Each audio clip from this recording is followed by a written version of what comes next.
Strength Catalyst Partners. Embrace your strengths. Empower your career. www.strengthcatalyst.com. It all started with a phone call.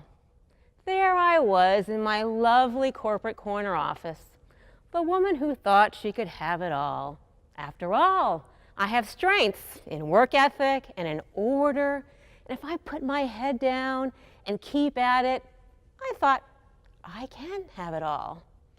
Have it all meant a busy corporate executive job with a hot and happening ad agency, a wonderful husband who was starting to travel internationally, which meant he wasn't home as much, 3 terrific children, a 6-year-old, a 5-year-old, an adorable little newborn, Jack, just 3 months old. And I had just come back to work from my maternity leave, and my phone rang. I picked it up, and it was my cousin Kathy. And Kathy was calling to tell me that, sadly, her 2 sisters, both of whom were in their late 30s like me, had just been diagnosed with stage 1 breast cancer. As she reported it to me, she said, they have each other, they've got fine care, they'll be fine. I just wanted to make you aware, Colleen. Well, I hung up the phone and I thought, well, surely that couldn't happen to me. I mean, I just had a baby. I've been to the doctor countless times. But I thought, well, maybe I'll do a self-breast exam when I get home tonight. Fast forward to late the following afternoon. It was a dark, gloomy, rainy June afternoon. And I find myself in another office. And this time, I'm sitting across the desk from a breast surgeon. And he leaned over and he looked at me and he said, Colleen, you seem like a strong woman.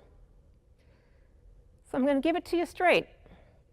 You have at least stage 3 breast cancer. You've got a large tumor and clearly it has spread your lymph nodes. I'm sorry. You're a young mom. We're going to do everything we can.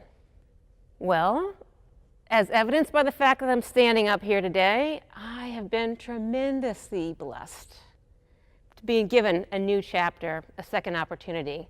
And I have learned so many things about myself as I reflect on that time, 17 years ago, all the way up to the present.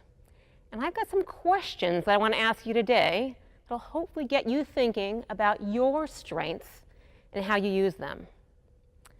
So one more piece of the story is that I ended up leaving that corporate office, that fancy job, and I decided to parlay all my years of corporate experience and my recent personal experience into becoming an executive coach, corporate trainer, motivational speaker. And at the heart of what I do now is I help people understand their strengths in a very granular way. So as a strength strategist, I have 3 questions for you. My first question is this. To which of your strengths are you addicted? Yes, I said addicted. You see, we all have strengths, one subset of which are like our realized strengths. We get energy from them, we use them a lot, we feel that we perform them really well. But these kind of common sense strengths that we pull out of our toolkit very often could very easily be overused or misused. For me, it was that work ethic and that order back then that I got so much energy from, and I still today have to be careful that I don't overuse those strengths. So which of your strengths might you overuse? Question number 2. Which of your strengths make you vulnerable, perhaps, because they're draining for you? So we all have strengths, as I just mentioned, that give us energy. And we also all have a subset of our strengths that drain us. No matter how many times people say, you're so good at that, here's some more responsibility, pat on the back, volunteer opportunity, you think to yourself, ugh, I don't want to do that anymore. I'm good at it, but I don't want to do it. Chances are it's because those are some of your draining strengths being used. So for me, Back when I was diagnosed with cancer, that work ethic was very much caught up in two of my thinking strengths, being planful, reconfiguring, two things that definitely drain me. So my question for you is, do any of your strengths make you vulnerable because they drain you? And finally, question number 3. Which of your strengths are unrealized? Meaning, you get energy from them, you perform them well, but you're not using them as much. Because it's those subset of your strengths that if you maximize them more, you reap all the benefits that we get from living a strengths-based life. You're less stressed, you can be more resilient, you're more likely to achieve your goals, you're going to be happier if you're using all your strengths, but in particular, these unrealized strengths. So which of your strengths are unrealized that you could be maximizing more? So now you might be asking yourself, well, how did Colleen figure all this stuff out? Well, as you're probably aware, there are a number of strength surveys on the market. But there's one that I think is stellar. It's called the Strengths Profile. It's from an organization called CAP, Center for Applied Positive Psychology.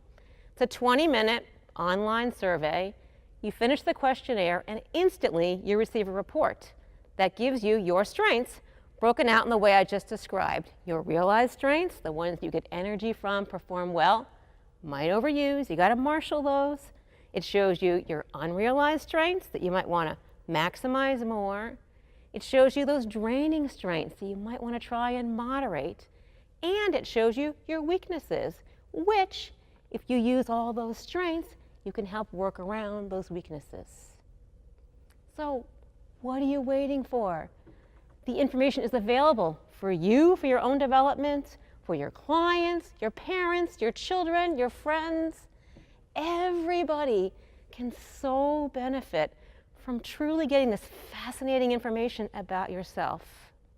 Because once you embrace your strengths, truly, you can empower your world. Thank you.